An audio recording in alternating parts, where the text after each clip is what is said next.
Alam nyo, pag nakilala nyo ang Lord na gusto mamahalin nyo talaga siya. Talagang maglilingkod ka voluntarily. Alam nyo, hindi po birong maglingkod sa Lord. Believe me. Kung hindi lang pag-ibig ang dahilan mo, huwag ka na maglingkod. Believe me. Kung hindi po sinasabi ng marami ito, sinasabi ko. Kaya kung meron pong gusto mag-full time sa GCISL, ang una kong tanong, mahal mo ba ang Lord? Hindi yung may talent ka, maganda boses mo, marami kang pinag-aralan, gifted ka, salamat sa lahat ng yan. Pero ang number one kailangan, pag maglilingkod ka sa Lord, yung maunawaan mong dapat mahal na mahal mo siya. Hindi po madaling maglingkod sa Diyos. Hindi po madali. Buong buhay mo ibibigay mo sa Kanya. Kahit may asawa ka at mga anak, mga apo, alam nila na ikaw ay kanila at sila iyo, pero alam nila ang katotohanan ng pag-aari ka ng Panginoon. Kaya nga, lingkod ng Diyos eh. Hindi po ganun kadali. Kaya nga yun, ang reason ba niya tinanong si Pedro, do you love me more than this? Plural. Than this. Marami kang tatanggihan. Maraming magmi-misinterpret sa iyo. Marami kang i-deny. Marami kang ibiber. Lalo na namumuno ka. Yung patience mo, dadagdagan mo. Yung long suffering mo, i-stretch mo pa. Normal na yung lagi kang nag-iisa. At hindi mo pwedeng sabihin sa Lord na, ayoko. Kaya hindi basta nakakapaglingkod ang sino man sa Lord na pinararangalan niya. Mahanap siya ng mga taong nakakaintindi na ang basehan ng paglilingkod sa Diyos ay hindi para maging sikat, makilala, maging tanyag at hangat. Isa lang, mahal ko ang Panginoon at lahat ay gagawin ko para sa karangalan niya.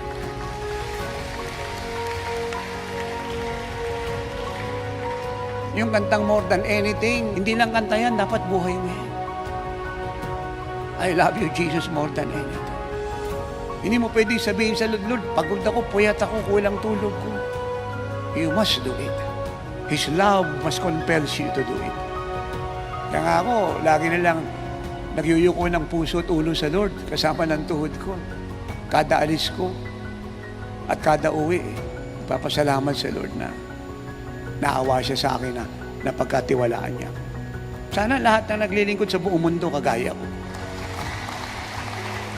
Yan po yung buhay na pinagbubunyi ng langit at kinakatakutan ng impyerno.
Isa po sa tinatalakay nga natin ngayon ay the office of a pastor, na pwede rin tawaging bishop, elder, shepherd, overseer. Now, what is a pastor? A pastor is someone who is called, chosen, and appointed by God. Yun po ang pastor. Siya po'y tinawag ng Diyos, pinili, hinirang, itinalaga para maging pastor. So, ibig sabihin, yung kanya pong calling ay mataas. Direct from God. Pag ang isang pastor po'y naiboto, hindi po gawain ng Diyos yun. Because pastors are appointed, not elected. Ang election po sa secular. Sa church, walang eleksyon. Ang Diyos po ang pumipili. At sinasabi ng Diyos sa mga apostol, sa mga namumuno, kung sino rito yung may tawag bilang pastor. Na-discern na po yun, nakita sa commitment, sa gifts, sa anointing. At pagkatapos kung bakit sila pinapatawag para i-confirm yung revelation. Kasi yung po mga pastor mismo, sila yung unang-unang may revelation, tinawag sila bilang pastor. Once na tinawag ang pastor, itanim nyo na po sa puso't isip nyo. Yung calling mo, kakambal ng buhay mo. Hindi siya pwedeng paghiwalay. Kaya nga hindi lahat natawag na pastor eh. Hindi man siya pwedeng takasan, hindi man siya pwedeng iwanan, hindi man siya pwedeng takbuhan. Hindi man siya pwedeng ipagpalit kahit kanino. Kapahamakan mo yun kasi kakambal ng buhay mo yan. Kahit saan ka pumunta, dala mo yan. Buhay mo yan. Your calling is your life.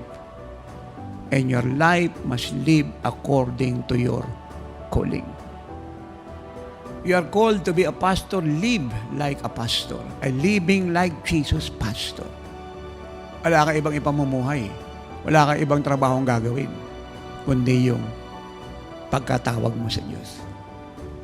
You will spend your whole life serving God in that office. To go the other way around is to be called a backslider. Hindi pwedeng dalawa office mo. Pwede kang tawagin sa 5 term. Pero isa lang ang office mo. At buong buhay mo, isasama mo rin.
Blessed 6 years in serving the Lord. Pastor Kenneth. Hindi po nagkamali ang Lord sa inyong buhay. We, together with the leaders, Living Like Jesus congregations, Living Like Jesus Youth, Living Like Jesus Children Ministry, ay nagpapasalamat po sa inyong buhay.